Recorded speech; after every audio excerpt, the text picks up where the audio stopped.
What can happen when conflict enters your life is that, particularly with young people and their parents, they've been arguing for a long time, and they can kind of lose sight of the fact that they like each other, because you probably know if you have an argument yourself. In that moment you might want to strangle the person you're arguing with, even though you actually care about them.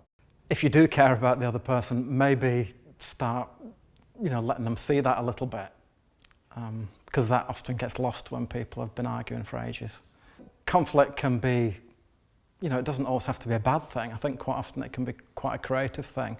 Sometimes people are pulling in different directions, but if you kind of get together and talk about it, I've often seen people come up with much better solutions than what each of them were suggesting individually. What I'm usually trying to do is kind of make it like a constructive conversation. So if the anger's kind of coming in and somebody's going, I hate you, I wish you were dead. What I'm really trying to do is get to what they're actually meaning underneath that. And it might mean, I'm just very annoyed that you're making me come in at 7 o'clock and I want to stay out till 7:15. Well, the main benefits that I see is, people having a really rubbish time. It can be transformed into them actually having a pretty good time together. I think in families that can have really long, far-reaching effects. It could maybe affect the families for the rest of their lives.